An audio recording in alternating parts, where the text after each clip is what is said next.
आज से कुछ 2-3 हफ्ते पहले पूरे देश में नॉट इन माई नेम का कैंपेन चलाया गया और इस कैंपेन में देश के कुछ 10 से 12 शहरों ने भाग लिया, इसके प्रोटेस्ट में भाग लिया। और देश के ना सिर्फ मुसलमानों ने बल्कि हिंदुओं ने, सिखों ने, ईसाइयों ने इस कैंपेन के प्रोटेस्ट में भाग लिया और इस देश की एकता, अखंडता और सेक्युलरिज्म की एक मिसाल पेश की। हमें पहले समझना यह है कि not in my name campaign है क्या। जब पूरे देश के लोगों ने ये देखा कि गौरक्षा के नाम पे और हिंदुइज्म के नाम पे बेगुनाह मुसलमानों को और दलितों को मारा जा रहा है, तो देश के लोग जागरूक हुए, देश के सेक्युलर लोग जागरूक हुए और not in my name campaign शुरू किए। तो नॉट इन माई नेम के हिंदुइज्म के नाम पे और गौरक्षा के नाम पे बेगुनाह लोगों को ना मारा जाए, तो ये था नॉट इन माई नेम।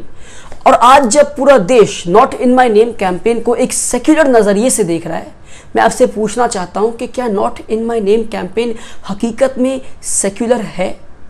अगर हां, तो not in my name campaign Bengal में क्यों नहीं? क्योंकि बंगाल में आज इसी का बिल्कुल उल्टा यानी कि ऑपोजिट हो रहा है। बंगाल के बशीरहाट के 17 साल के सौरभ सरकार ने एक फेसबुक पोस्ट डाला। उस पोस्ट में उन्होंने prophet Mohammad peace be upon him की तौहीन की।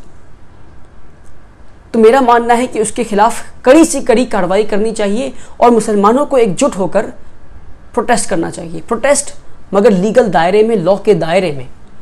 प्रोटेस्ट घर को जलाकर नहीं, दुकानों को जलाकर नहीं, पुलिस की गाड़ियों को जलाकर नहीं, मगर वहाँ के मुसलमानों ने कुछ ऐसा ही किया। मैं पूछता हूँ, क्या ये सही है? शायद मेरी वीडियो बशीरहाट के मुसलमानों तक पहुँचे, तो मेरा आपसे पूछना चाहता हूँ कि आपने ये जो प्रोटेस्ट किया, घरों को जलाया, दुकानों को जलाया, हिंदुओं को डराया और धमकाया, हिंदुओं के घरों पे पत्थर फेंका आपने, किसके लिए? प्रॉफेट मोहम्मद के लिए। तो मैं आपको बता दूं, प्रॉफेट मोहम्मद ने आज से 1400 साल पहले ये कहा था कि अगर आप जंग में भी हों, even if you are at war, आपको ये हक नहीं कि आप दूसरों के घर को तोड़ें, पेड़ को जलाएं, पेड़ को काटें या बच्चे, बूढ़े और औरतों को छुएं। पर आपने कुछ ऐसा ही किया। आपने दुकानों को जला दिया, बेगुनाह गरीबों के दुकानों को जला दिया, घरों को तोड़ा आपने, घरों पे पत्थर फेंका और हिंदुओं को डराया और धमकाया। मैं मानता हूं कुछ 17 साल के बच्चे को कड़ी सी कड़ी सज़ा देनी चाहिए, मगर उससे ज़्यादा कड़ी सज़ा आपको देनी चाहिए, क्योंकि 17 साल के बच्चे ने तो प्रॉफेट मोहम्मद की उसूलों को नहीं पढ़ा, मगर शायद आपने पढ़ा था, मगर आपने प्रॉफेट मोहम्मद की उसूलों को तोड़ा है। मैं आपसे पूछता हूं, जब 17 साल की सौरभ सरकार के घर में घुसकर तहस नहस किए, क्या आपने उनकी माँ से और बहन से इजाज़त ली थी घर में आने से पहले? बिल्कुल नहीं, आप तो घुस गए। क्या आपने एक बार भी सोचा किस हाल में होंगी उनकी माँ और बहन? आपने बिल्कुल नहीं सोचा। आपने प्रॉफेट मोहम्मद की उसूलों का तौहीन किया है, आपको उससे ज़्यादा कड़ी सज़ा मिलनी चाहिए। क्या आप भूल गए कि ताइफ में जब प्रॉफेट मोहम्मद गए थे इस्लाम फैलाने के लिए, उन्हें इतना गालियां दिया गया और उन पे इतना पत्थर फेंका गया कि उनका जूता खूनों से भर गया था और एक वक्त आया कि वो खून जम गया था।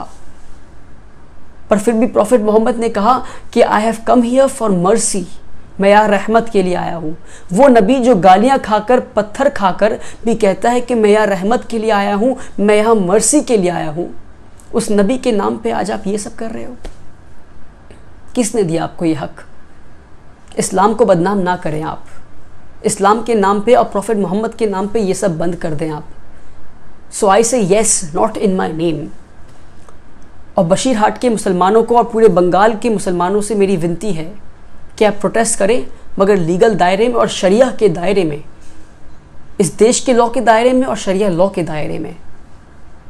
और बंगाल के सारे हिंदुओं से मैं ये कहना चाहता हूँ कि ना सिर्फ बंगाल का मुसलमान बल्कि इस पूरे देश का मुसलमान आपके साथ है। तो आप भयभीत होकर और डर कर ना रहें। और बड़े शर्मनाक बात है ये कि 70 साल हो गए हमारे आज़ादी को। 70 साल, न जाने हमारा हिंदुस्तान आज कहाँ पहुँच गया होता, मगर हम ये हिंदू मुसलमान लड़ाई में फंसे रह गए। ममता बनर्जी को मेरा धन्यवाद, क्योंकि आपने इस सिचुएशन को बहुत ही अच्छे से संभाला है और आपने एक भी जान ना जाने दी। न जाने अगर आज ये यूपी या गुजरात होता, कितने जाने जा चुकी होती अभी तक। बस मैं ख़त्म करना चाहता हूँ ये बोलकर कि आज कोई हिंदू है, कोई मुसलमान है, कोई सिख है, कोई ईसाई, आज कोई हिंदू है, कोई मुसलमान है, कोई सिख है, कोई ईसाई, ऐसा लगता है सभी ने हिंदुस्तानी न बनने की कसम है खाई। तो बंगाल के हिंदू मुसलमान आप एकजुट होकर रहें। जिस तरह गुजरात को और यूपी को पोलराइज़ किया गया, आप बंगाल को पोलराइज़ ना होने दें और बंगाल की एकता और अखंडता को बनाकर रखें। धन्यवाद।